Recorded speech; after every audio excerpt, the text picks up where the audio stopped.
Cuando llegue a tu vida una verdad, no te indignes, gózate, porque el que ama a Dios se goza en sus verdades. El tema de hoy es: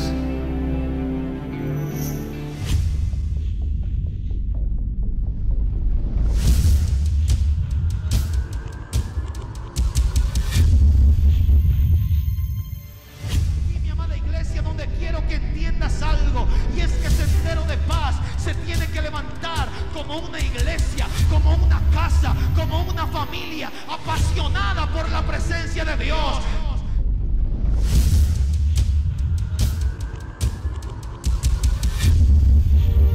Dios en este tiempo necesita gente, hombres y mujeres determinados a que la esclavitud no tiene que tocar sus vidas.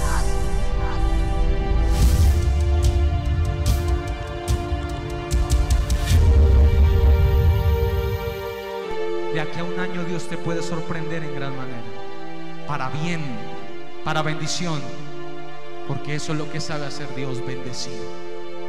El único que vino a matar, robar y destruir fue Satanás, pero el que vino a dar vida y vida en abundancia se llama Jesucristo.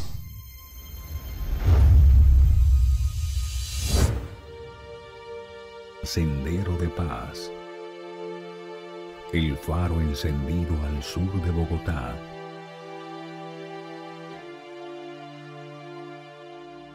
Apocalipsis capítulo 2, versículos 1 al 7.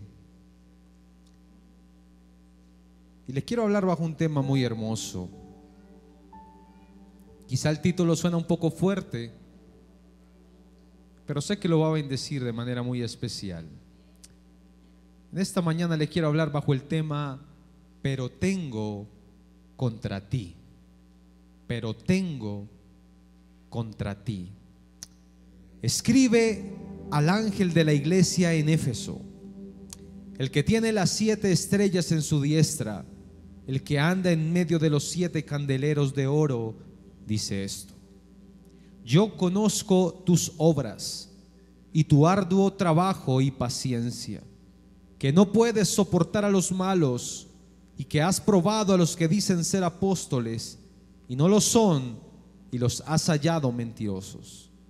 Has sufrido y has tenido paciencia, y has trabajado arduamente por amor de mi nombre, y no has desmayado. Pero tengo contra ti que has dejado tu primer amor. Recuerda por tanto de dónde has caído y arrepiéntete, y haz las primeras obras, pues si no, vendré pronto a ti y quitaré tu candelero de su lugar si no te hubieses arrepentido. Pero tienes esto, que aborreces las obras de los nicolaítas, las cuales yo también aborrezco. El que tiene oído, oiga lo que el Espíritu dice a las iglesias. Al que venciere, le daré a comer del árbol de la vida, el cual está en medio del paraíso de Dios. Alguien dice amén. Ay, escúchame algo, iglesia, porque esta parte de la palabra del Señor es verdaderamente poderosa. Mire qué tremendo, mi amado, esto, porque quizás cuando usted mira esta parte de la palabra, y quiero que me preste mucha atención a esto, no se me distraiga, por favor. Cuando usted escucha que el Señor le está hablando a la iglesia de Éfeso y le dice: Éfeso, pero tengo contra ti, quizás alguien al ver eso pensará o creerá que Dios le está hablando a una iglesia mala, que Dios le está hablando a una iglesia pecadora, que Dios le está hablando a una iglesia fría. Pero déjame decirte, mi amado, que no es así. Aquí el Señor le está hablando a una iglesia poderosa, le está hablando a una iglesia trabajadora, le está hablando a una iglesia paciente, a una iglesia que había sufrido mucho, pero que nada la había hecho desfallecer. Aquí el Señor le está hablando a una iglesia que literalmente, mi amado, es perfecta ante los ojos humanos, pero que ante los ojos de Dios había perdido algo muy valioso. Había perdido la esencia del primer amor. Y escúchame algo, iglesia, porque meditando en esto mi vida se confrontaba tremendamente estos últimos días. Al poder ver, al poder comprender lo valioso que es para Dios el amor, lo valioso que es para Dios que le amemos. Hay momentos en que nosotros creemos que lo que Dios agradece más de nosotros es lo que hagamos para Él, el servirle a Él, el buscarle, el venir a la iglesia. Pero déjame decirte que hay algo más importante que eso para Dios, y es que le amemos. A veces pasamos por alto uno de los mandamientos más importantes dados por el Señor Jesús. Dice la palabra que un día se le acercan unos hombres y le dicen a Jesús: Señor, ahora que tú has venido, ahora que está tu gracia, ahora que tú estás en medio de nosotros, tú que eres el Hijo de Dios, el Mesías, ¿cuál es el mayor mandamiento de todos? Y dice la palabra que el Señor los voltea a mirar y le dice: el mayor mandamiento de todos es este: amarás al Señor tu Dios. Quiero que escuche esto con mucho entendimiento. Amarás al Señor tu Dios con todo tu corazón, con toda tu alma, con toda tu mente, con todas tus fuerzas. Lo amarás por sobre todas las cosas. ¿Alguien dice amén a eso? Y escúchame algo, iglesia, porque meditando en esto era como me hacía una pregunta esta semana. Y la pregunta que me hacía era: ¿qué es amar a Dios? ¿Cómo yo sé que amo a Dios? Porque escúchame algo y déjame decirte que muchos pensamos que amar a Dios es venir a la iglesia. Otros pensamos que amar a Dios es servir en algún ministerio. Otros pensamos que amar a Dios es diezmar, ofrendar, sembrar para la casa de Dios, sembrar para el templo. Pero déjame decirte algo, mi amado, porque mirando esta parte de la palabra podía entender que amar a Dios es mucho más allá que esto. Porque dice aquí la palabra del Señor que la iglesia de Éfeso tenía todas estas cualidades. Era una iglesia trabajadora, era una iglesia que buscaba la presencia de Dios arduamente, era una iglesia que servía de manera poderosa, era una iglesia que vivía en integridad, era una iglesia que se cuidaba de aquellos que le hablaban. Dice que aquellos que eran falsos profetas, ellos siempre los desecharon. Se cuidaban de la doctrina. Era una iglesia que trabajaba arduamente, que hablaba la verdad en todo tiempo. Así que déjame decirte que nada de eso es amar a Dios. Eso hace parte, es complemento, pero esa no es la raíz del amor. Porque aunque la iglesia de Éfeso tenía todas estas cualidades, había una queja del cielo, y esa queja del cielo con Éfeso era: Éfeso, has perdido el primer amor. En otras palabras, ustedes ya no están enamorados de mí. Y mirando esto era como me preguntaba: si todo esto que hablé antes, el servir, el trabajar, la integridad, nada de eso es amor, entonces ¿qué es estar enamorado de Dios? ¿Qué es amar a Dios? Y meditando en esta pregunta, el Señor hablaba a mi corazón y me hacía entender algunas cosas especiales e importantes. Y una de esas cosas que me hizo entender el Señor, quiero que escriba, si tiene su cuaderno de apuntes o su celular, quiero que escriba esto, mi amado, porque me partió literalmente el Señor cuando hablaba a mi corazón y me decía esto. Y es que escúchame algo: lo opuesto a amar, lo opuesto al amor no es el odio. No sé si alguien me está escuchando. Escúcheme esto: lo opuesto al amor no es el odio. Lo opuesto a amar no es odiar. Humanamente siempre nos han hecho creer y entender que el polo opuesto al amor es el odio. Pero déjeme decirte que lo opuesto al amor, al amar, no es el odio. Realmente lo opuesto al amar, al amor, es la indiferencia. No sé si alguien escuchó lo que le acabo de decir. El ser indiferentes. Hoy la gente piensa que ama a Dios porque no lo odia. La gente piensa que ama a Dios porque viene a la iglesia. La gente piensa que ama a Dios porque dice que es cristiana. Pero déjeme decirle que lo opuesto al amor no es el odio. Lo opuesto al amor es la indiferencia. Y es aquí donde puedo entender que la iglesia de Cristo hoy en día, sin darnos cuenta, hemos comenzado a vivir de manera indiferente hacia las cosas simples y pequeñas que nos muestra la palabra de Dios. Hemos comenzado a vivir de manera indiferente hacia las cosas simples como la oración. Hemos comenzado a ser indiferentes a las cosas simples como el ayuno. Hemos comenzado a ser indiferentes hacia cosas simples como vivir una vida de intimidad con Dios, como vivir una vida en su presencia en todo tiempo. Decimos que amamos a Dios, pero nuestros hechos, nuestro diario vivir, lo que muestra es que no necesitamos de Dios. No sé si alguien me está comprendiendo, iglesia. Escúchame. Hoy en día la gente dice: yo amo a Dios, pero a la hora de la verdad vive una vida indiferente a Dios, porque quieren hacer todo a su acomodo, todo a sus fuerzas, todo a sus capacidades, a su fuerza, a su inteligencia, y no a Dios. Hoy en día la gente habla de positivismo.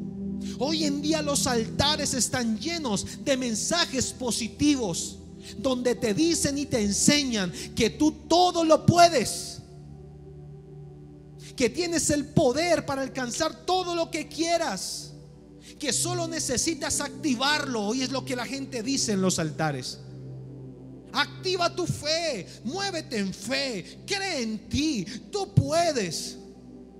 Nosotros somos reyes, nosotros somos sacerdotes.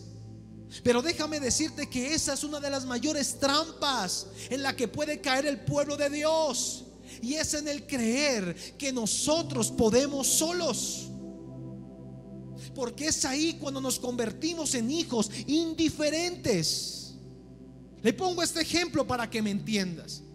Cuando tú y yo somos niños, dependemos de nuestros padres. Económicamente, físicamente, en vestido, en el colegio, en universidad, en todo dependemos de ellos. Pero el día en el que nos casamos y formamos un hogar, ese día, ¿qué pasa? Nos independizamos. ¿Por qué? Porque literalmente yo ya puedo solo. Si yo me casé con Marcela, era porque tenía la capacidad económica de poder sostener a mi esposa sin depender de mis padres. Y nos casamos y decimos: ahora yo soy esposo y yo tengo que cubrir y soportar todos los gastos de un hogar, de una familia. Y escúchame, porque sin darnos cuenta, espiritualmente hemos comenzado a caer en el mismo error.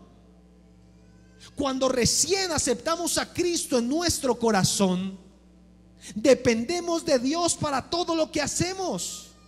Pero a medida que pasan los años, sin darnos cuenta, nos desligamos de Él y pensamos que no necesitamos de Dios y que todo lo podemos hacer solos, porque ya tenemos conocimiento, porque ya no sabemos la Biblia de Génesis, Apocalipsis.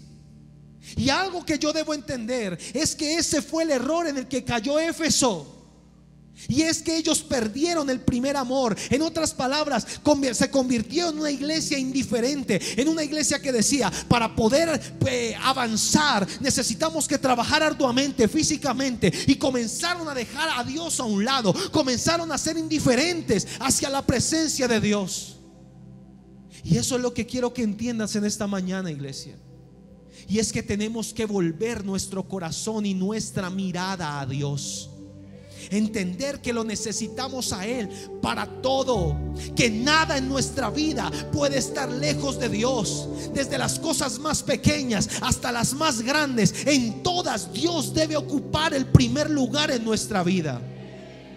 cuando tenemos el primer amor, cuando recién llegamos a los pies de Cristo, para todo necesitamos a Dios. Pero a medida que pasan los años, la indiferencia comienza a llegar sobre nuestra vida. Iglesia, algo que me impacta es que cuando yo miro la palabra y miro a los héroes de la fe, no encuentro a un solo de esos hombres que no amara a Dios y que no muriera amándolo. Escúchame para que me entiendas, iglesia, porque alguien quizás se pregunte y dirá: bueno, pastor, ¿qué hacían estos hombres para demostrarle su amor a Dios? Construir iglesias, tener grandes ministerios, hacer grandes milagros. No, estos hombres, para demostrarle su amor a Dios, tenían algo en común, y es que su mayor satisfacción, su mayor alegría era estar en la presencia de Dios. Esa era la demostración de que ellos amaban a Dios. Y aunque habían pasado los años, aunque se habían convertido en tremendos ministros, se habían convertido en tremendos profetas, se habían convertido en tremendos apóstoles, se habían convertido en tremendos reyes, ellos siempre dependieron de Dios. ¿Alguien me está comprendiendo? Cada vez que Dios les llamaba, ellos estaban atentos a escuchar su voz, sin importar lo que Él les pidiera. Mire cómo han cambiado las generaciones, cómo ha cambiado la historia. Hoy en día, todos los que estamos en el reino de Dios, todos los que pertenecemos al reino de Dios, solo queremos escuchar palabras de bendición de parte de Dios. Si alguien se levantara en este momento y nos dijera: el Señor te dice que sacrifiques a uno de tus hijos, ¿qué sería lo primero que pasaría por nuestra mente? Eso no viene de Dios. Eso no viene del Señor, porque el Señor solamente trae libertad, solamente trae restauración. Él no quita, Él no maldice. Pero mire cómo me impacta esta generación de hombres, porque dice la palabra que Dios le pide un hijo a Abraham, su único hijo, y dice que Abraham lo pone en el altar de sacrificio. A Moisés Dios le pidió la tierra prometida. Él le dijo a Moisés: tú no vas a entrar, y Moisés lo aceptó. A David, el Señor le dijo a David: tú ya no me vas a construir casa, tú no me vas a construir mi templo, y David lo aceptó. A Oseas, no sé si usted ha leído el libro de Oseas. Si unos días atrás mi hermano lo estaba leyendo y me hacía recordar esto.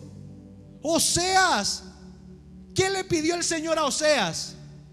Para aquellos que lo han leído, el Señor le dijo a Oseas: cásate con una prostituta.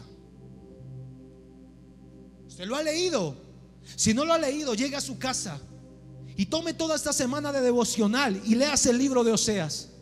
El Señor le dice a Oseas: cásate con una mujer adúltera, cásate con una mujer prostituta. Y Oseas voltea a mirar al Señor y le dice: Señor, ¿pero para qué? ¿Por qué me tengo que casar con una mujer como esta? Y el Señor le dice: para que entiendas el nivel de dolor que yo siento cuando mi pueblo me es infiel. Y dice que Oseas se casó.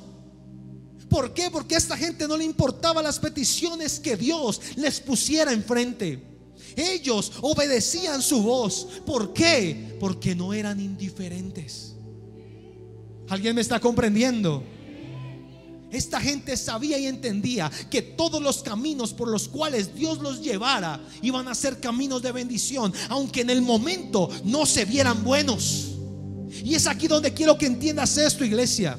Y es que si quizás le has estado reclamando a Dios por algo en tu vida, es tiempo de que guardes silencio, porque ese camino por el que hoy estás pasando, aunque parece doloroso, aunque parece pedregoso, aunque parece difícil e imposible de cruzar, déjame decirte algo: si Dios te puso ahí, es porque Él te va a dar la victoria. Yo no sé qué va a hacer el Señor, pero a un milagro, algo va a hacer el Señor, algo va a aparecer en medio de tu crisis para sacarte en victoria. Yo no sé a quién le estoy hablando, pero déjame decirte esto: yo no vine para emocionarte en esta mañana. Yo vine para decirte de parte del Señor que Él te ama y que todos los caminos por los cuales Él te pone serán caminos de bendición.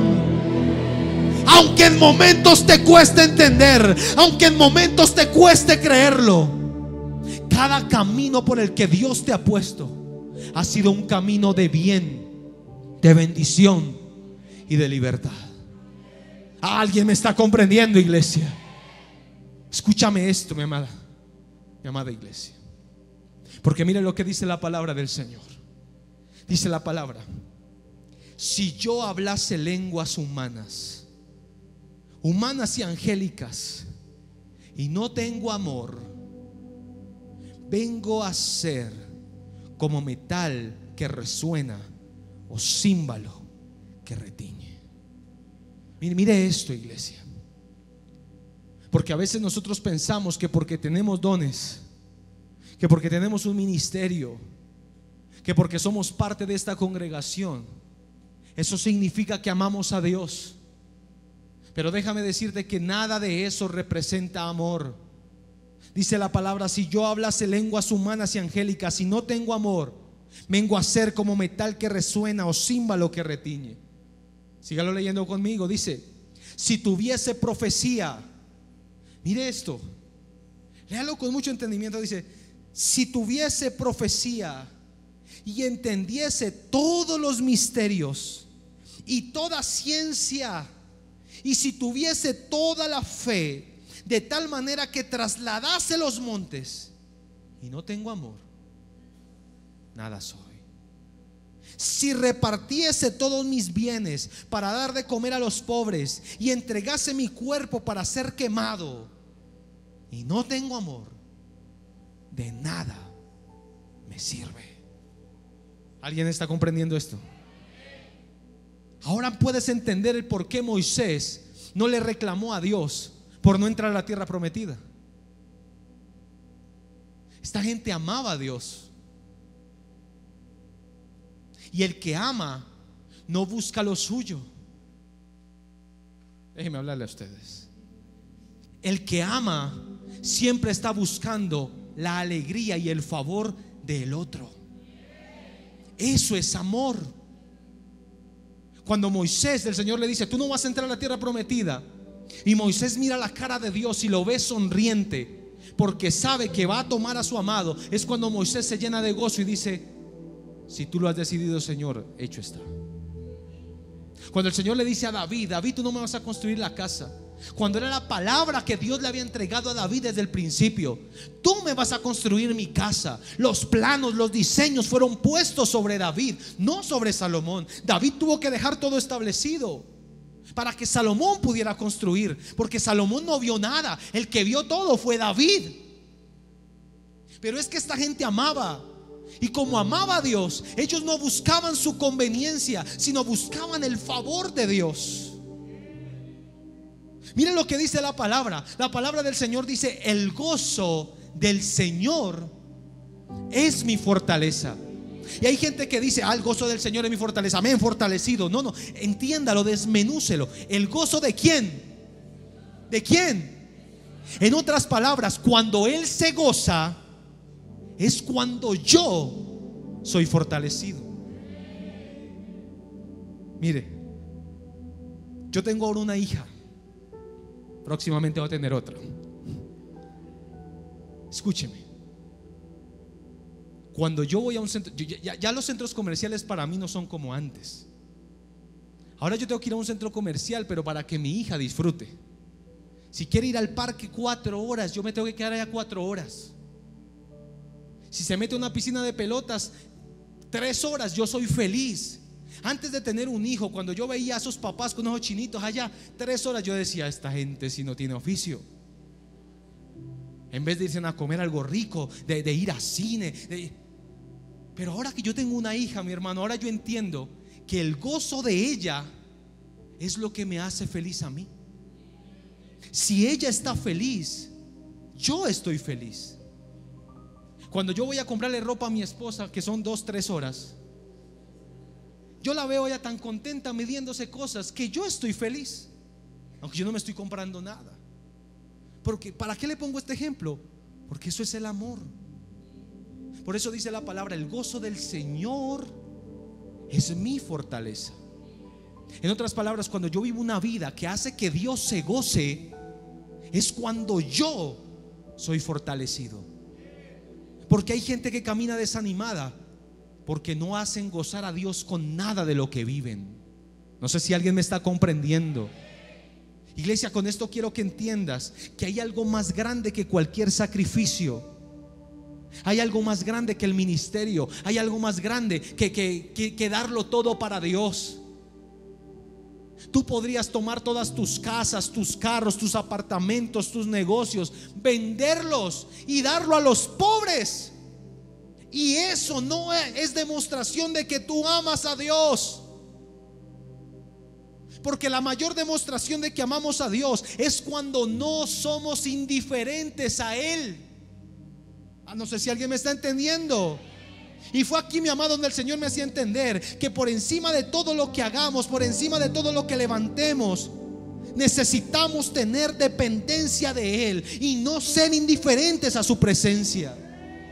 De nada sirven los dones, de nada sirven los talentos, de nada sirven las riquezas, de nada sirve el poder si no estamos enamorados de Dios, si somos indiferentes a Él. Porque escúchame algo, cuando vivimos una vida de indiferencia, sin darnos cuenta, estamos tomando el papel de los fariseos frente a la cruz. Porque déjame decirte que la gente piensa que los fariseos eran gente hipócrita o falsa. Pero los fariseos eran los doctores de la ley de la época. Nadie conocía mejor la Biblia que los fariseos. Nadie conocía mejor todos los libros de los profetas, los libros escritos por Moisés. Ellos los conocían de arriba abajo. Pero aunque tenían mucho conocimiento, ellos no amaban a Dios. Conocían de Dios, pero no amaban a Dios. Y por eso fueron indiferentes cuando tuvieron frente a ellos al Mesías. Ellos tuvieron cara a cara al Hijo de Dios. Usted se imagina qué sintieron los fariseos después de que Cristo murió en la cruz. El velo se rasgó en dos cuando ya Isaías lo había profetizado. Los fariseos no eran tontos. Cuando Cristo murió, ellos entendieron que el que había muerto era el Mesías. Pero ¿por qué no lo vieron? Porque ellos tenían conocimiento, nada más, pero no amaban a Dios. Iglesia, la indiferencia es la que nos destruye. La indiferencia es la que destruye nuestra comunión con Dios. La indiferencia cuando pecamos, la indiferencia al desobedecer, la indiferencia cuando engañamos, cuando pecamos y somos indiferentes a lo que estamos haciendo. Esa es la demostración de que hemos perdido el primer amor. Esto no es cuestión de ser perfectos, no es cuestión de ser santos, de caminar con una aureola aquí encima y que la gente nos vea y diga: wow, mira cómo flota por el piso de la santidad. Esto no es cuestión de ser santos. Esto es cuestión de no ser indiferentes. Esa es la verdad. Ese es el verdadero amor. Eso es como cuando tú engañas a alguien y te lo encuentras cara a cara y estás tranquilo, fresco. Esa es la demostración de que tú no amas a esa persona. Pero cuando tú llegas frente a la persona que engañaste y sientes un dolor por dentro que no quieres ni mirarlo a la cara, porque dice: yo la traicioné, yo lo traicioné, yo traicioné su confianza. Esa es la demostración de amor. Cuando tú vienes a esta iglesia y entras por las puertas de Sendero de Paz y te sientes perfecto, estás como la iglesia de Éfeso. Eres indiferente. Pero cuando tú entras por las puertas de este lugar con un corazón rendido delante de Dios, diciéndole al Señor: Señor, he pecado, he fallado, Señor, de manera consciente e inconsciente, pero he venido a tu casa para pedirte perdón. He venido a tu casa para entregar mi vida y mi corazón delante de ti, para rendirlo delante de tu presencia. Esa es la demostración. Eso es lo que hace que el cielo se ponga en pie y diga: wow, mis hijos me aman. Esta iglesia es diferente. Ese hombre es especial. Esa mujer es diferente. El Señor me hablaba esta semana y me decía: hijo, yo no te estoy buscando perfecto. Yo lo que quiero es que no seas indiferente a mí. Quiero que cuando estés en mi presencia te rindas delante de mí. No sé si alguien me está entendiendo. Iglesia, la iglesia de Éfeso tenía 1000 cualidades buenas, pero la indiferencia estaba destruyendo todo lo que ellos hacían. La indiferencia es la señal de que el amor se está agotando. ¿Alguien escuchó eso? Lo segundo, iglesia, que el Señor me hacía entender es que el amor verdadero es aquel que se goza en la verdad. Alguien que diga conmigo eso: se goza en la verdad. Alguien dice amén. Iglesia, hoy en día el mundo constantemente nos bombardea con sus afanes. ¿Qué estudiaremos? ¿Qué vamos a trabajar? ¿Con quién nos casaremos? ¿En dónde viviremos? Pero en lo que menos se goza este mundo es en las verdades de Dios. La gente hoy en día busca su conveniencia. La gente hoy en día busca iglesias donde prediquen como a ellos les convenga. Hoy en día la gente se rodea de amigos que le lleven la corriente. ¿Por qué hay cristianos que son tan solitarios? No porque querramos ser solitarios, sino porque la gente no le gusta estar con uno, porque uno no les lleva la corriente, uno va contra la corriente. Hoy en día la gente, mi amado, busca mujeres que no los contradigan. Los hombres: es que yo tengo que tener una mujer que no me contradiga, que me lleve la idea, aunque yo no tenga la razón, pero que siempre sea ahí firme. Porque eso es lo que busca hoy en día la gente. Pero eso no es lo que Dios quiere. El Señor le dijo a la iglesia de Éfeso: ustedes han hecho mucho, pero han perdido algo: el primer amor. Y aquí la palabra no me muestra que la iglesia de Éfeso se rebeló contra Dios. No. ¿Por qué no se rebelaron? Porque el verdadero amor se goza en la verdad. Iglesia, gózate en este libro, en esta palabra. Aquí están las verdades de Dios para tu vida. Aquí están las verdades de Dios para tu hogar. Aquí están las verdades de Dios para tu familia. Aquí están las verdades de Dios para tu ministerio. Aunque te cueste vivir en esas verdades, pero gózate en ellas. Gózate en ellas. Porque ese es el verdadero amor. No busques conveniencias. No busques palmaditas en la espalda. Gózate en las verdades de Dios. Gózate en el lugar en el que estás. Gózate en la iglesia en el que el Señor te ha puesto. Porque aunque hay verdades que has escuchado que te han quebrado por dentro, el verdadero amor es aquel que se goza en la verdad.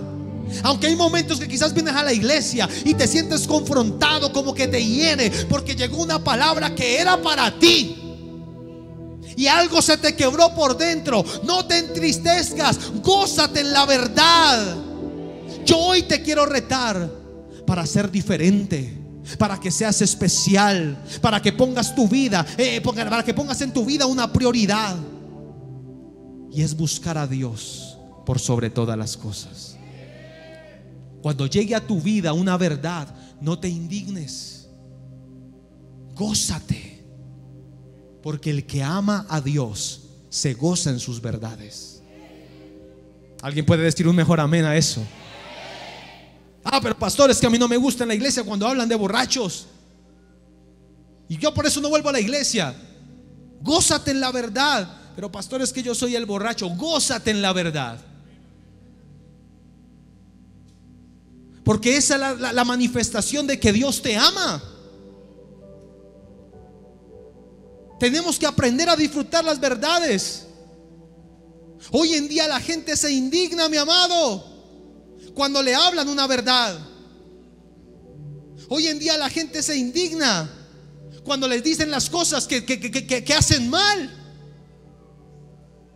Cuando la palabra me dice que el verdadero amor se goza en la verdad. Hoy la gente quiere pelear, defenderse, cuando son verdades. Defiéndase cuando sea una mentira. Cuando le estén diciendo: Durlandí, me dijeron que usted acabó de robarse esos 2 parlantes, y usted no se robó nada.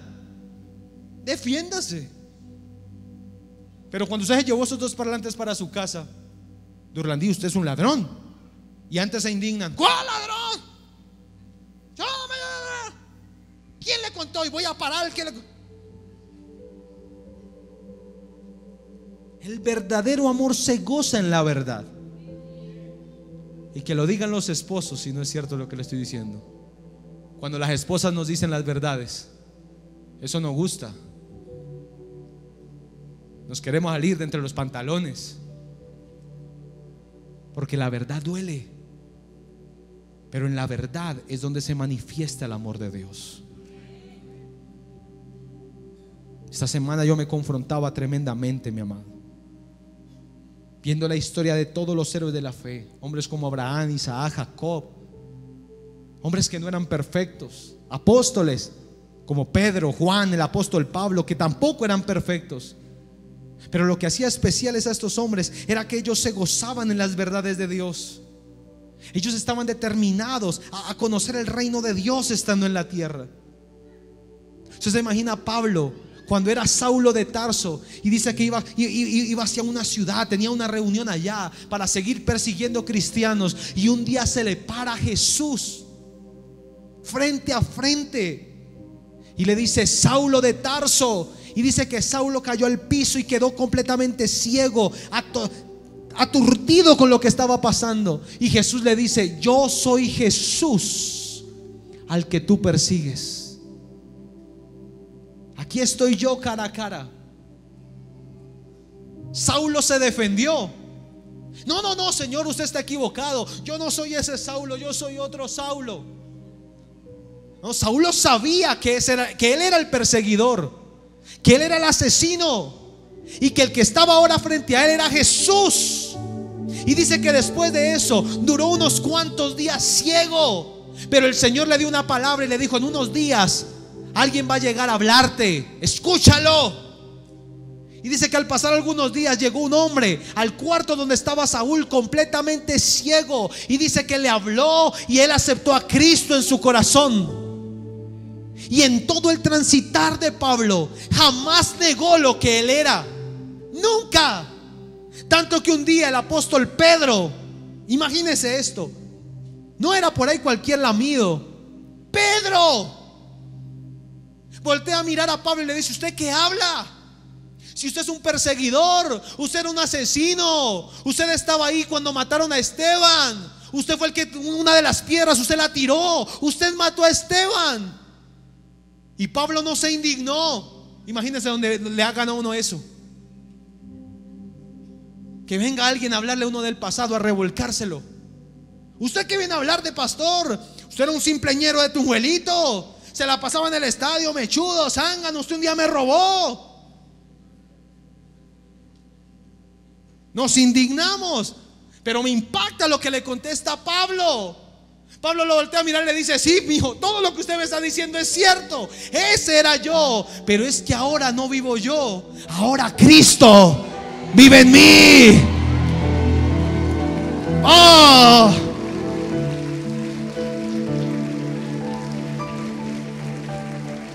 ¿Por qué pasa esto? Porque el que ama a Dios se goza en la verdad. ¿Alguien me está comprendiendo? Así que cuando tu pastor te exhorte, no te indignes, porque eso es amor. El verdadero amor es aquel que se goza en la verdad. ¿Alguien puede decir amén a esto? Iglesia, dice la palabra que la iglesia de Éfeso había perdido el primer amor. Yo sé que quizás muchos al escuchar esto estarán diciendo: pero pastor, es que es normal que se pierda el primer amor. Es normal que el amor pierda fuerza. Es imposible que uno siga amando a Dios como lo amaba al principio. Eso no puede pasar igual. Pero escúchame, porque es aquí donde quiero llevarte a lo tercero y último que me hizo entender el Señor. Y que cuando leí esto, aunque me lo sé de memoria, mi corazón se quebró. Y es lo que dice 1 Corintios 13:8. Y dice así la palabra del Señor: el amor, el verdadero amor, nunca deja de ser. Dice: las profecías se acabarán y cesarán las lenguas y la ciencia acabará, pero el amor nunca deja de ser. Iglesia, yo venía hablando con mi esposa en el carro eso, veníamos para la iglesia. Estoy quebrado con eso. El verdadero amor nunca deja de ser. Mire cómo es de fácil para nosotros como seres humanos decir que amamos a alguien. ¿Cuántos casados hay acá? Levanten la mano los casados. David levanta la mano, aquí lo miré de reojito. Llevo 8 días de casado y no se las cree. Levanten la mano los casados y la dejó como 2 segundos abajo. ¡Ay, ya, yo soy casado yo! Escúchenme esto los casados, porque a nosotros se nos llena la boca diciéndole a nuestra esposa o la esposa al esposo: amor, te amo. El amor nunca deja de ser. Pero pastor, es que a mí me engañaron. Mi esposa o mi esposo cayó en adulterio y a mí se me apagó la llama del amor. Es que mi esposo me pegó y ya no lo amo. Pues déjame decirte que el verdadero amor nunca, y con eso no te estoy queriendo decir que tienes que aguantarte todo, pero lo que quiero decirte es que el verdadero amor nunca deja de ser. En otras palabras, cuando yo pierdo el primer amor para con Dios, esa es la señal de que nunca lo amé. Eso era lo que me quebraba. Cuando mi amor disminuye, es la señal de que nunca lo amé, de que tenía un sentimiento especial por Dios, pero que nunca fue amor. Porque el verdadero amor nunca deja de ser. El verdadero amor nunca se acaba.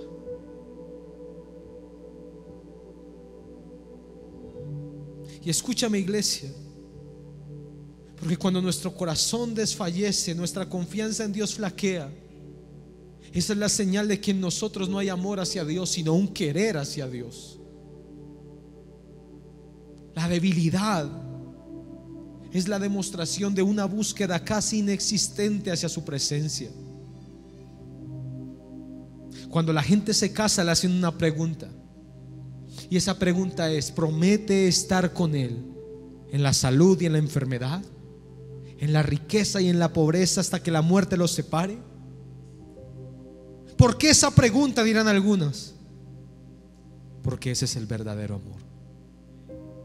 El verdadero amor todo lo soporta. El verdadero amor no tiene condiciones. En los años que tengo de vida,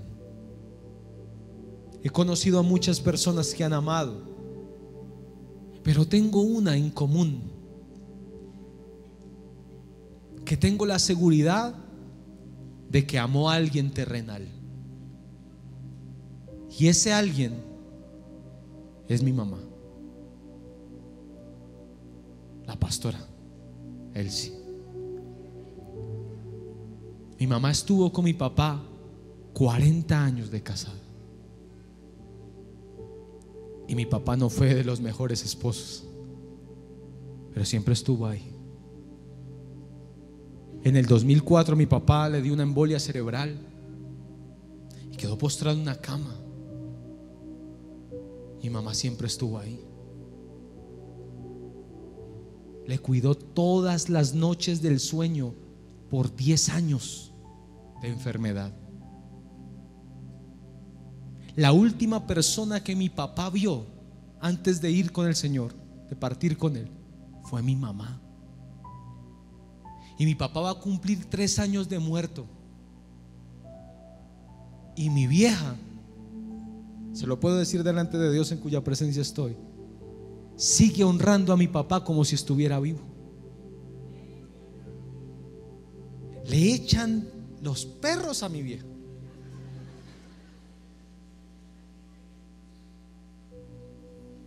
Y yo la veo y hace como si mi papá estuviera vivo, y a veces me da pesar. Un día yo le decía a mi mamá: mamá, si usted quiere rehacer su vida, usted lo puede hacer. Mi mamá me decía: yo no puedo. ¿A quién voy a poder amar como a su papá? ¿Que voy a meter a otro viejo a la cama?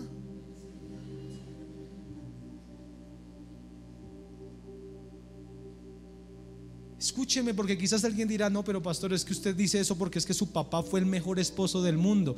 Déjeme decirle que no. Mi papá tuvo las mismas fallas y errores que todos nosotros hemos cometido. Ella le aguantó todo.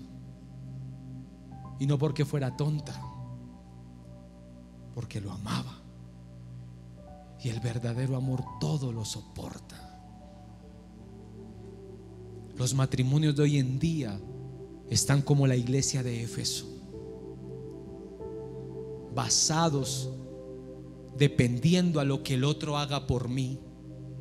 Si el otro funciona y me es fiel siempre, todo estará bien. Pero si me falla, yo eso no me lo aguanto y esto se acaba. Y déjeme decirle que eso no es amor y esa no es la voluntad de Dios. El verdadero amor todo lo soporta. Y el verdadero amor no tiene condiciones. Si tu primer amor se acabó, se apagó, esa es la demostración de que no amaste a Dios. Así que tienes una tarea, y es enamorarte de Él. Él ya hizo todo para que nosotros nos enamoráramos. Él murió en una cruz siendo Dios. Él lo dio ya todo por nosotros. Él ya ha hecho todo lo necesario para que tú y yo estemos rendidos a Él, enamorados delante de Él. Así que nuestra tarea es enamorarnos de Él. Llegó el tiempo de recuperar lo perdido. Si queremos un nuevo año diferente en Dios, porque escúchame, ya estamos a punto de terminar el 2016. ¿A qué hora se acabó? Yo no sé. Esta semana me llamaba una de las personas que tenemos invitadas para el Congreso. Me decía: pastor, ya estamos a 6 meses del Congreso. Yo, santo de Israel, pero hace nada que le estaba pagando a los otros pastores. ¿Otra vez? Yo no sé a qué hora se fue este año, mi hermano, pero se fue. Hoy es 20 de noviembre. De hoy en un mes vamos a estar a punto de estar destapando regalos a algunos. Porque ya uno ya de papá ya no le dan regalos de nada, le toca uno darles a los otros. Este año se fue. Y si queremos un año diferente, empezar un año nuevo en Dios, si queremos cosas nuevas, necesitamos volver a su presencia. Volver a tener hambre por las cosas de Dios. Dejar a un lado la indiferencia. Volver a despertar en nosotros ese anhelo por buscarle, ese anhelo por adorarle, ese anhelo por servirle, ese anhelo por sentir, y escúchame porque esto es lo más importante, por sentir el abrazo del Padre. Ese abrazo que lo llena todo. Ese abrazo que solo puede tener Dios. Nunca, y eso me lo hablo a mí, pastores, líderes, servidores de esta casa, nunca basemos nuestro amor a Dios en las cosas visibles que hagamos. El día que terminemos de comprar esta cuadra y ampliar la iglesia, que jamás eso sea la demostración de que digamos: amamos a Dios tremendamente porque mire cómo hemos fructificado. No. La demostración de que amamos a Dios es que anhelemos cada día el abrazo de ese Padre que lo llena todo. Ayer todo el día yo me fui. Con esto termino, le cuento esto como para que me pueda comprender mejor el ejemplo. Me fui de la casa a las 7 de la mañana, mi hija estaba dormida, y llegué hasta las 10 de la noche. Cuando yo llegué, mi hermano, nunca en los 3 años que tiene mi hija, nunca me había recibido como me recibió ayer. Cuando yo abrí la puerta, mi hermano se me vino corriendo a toda y me dijo algo, mi hermano, que me quebró. Porque cuando me abrazó, llegó y me dijo: papi, te extrañé. ¡Wow! Me rompió. Yo, ¿qué me dijiste? Me dijo: te extrañé. Y ahorita que estaba en la oficina, Yo le decía al Señor, ¿cuántas veces corremos a ti y te abrazamos y te decimos, papá, te extrañé? Te extrañé, Dios. Extraño tu presencia. Extraño tu presencia. Podemos pasar días y hasta meses lejos de Él. Hasta meses lejos de Él. Este es el tiempo de volver. Este es el tiempo de volver a los brazos del Padre. A los brazos del Padre. De vencer la indiferencia. De vencer la indiferencia. De volver a correr a Él. De volver a correr a Él. Y volver a hacernos uno con el Padre. Volver a hacernos uno con Cristo. Y uno con el Espíritu Santo.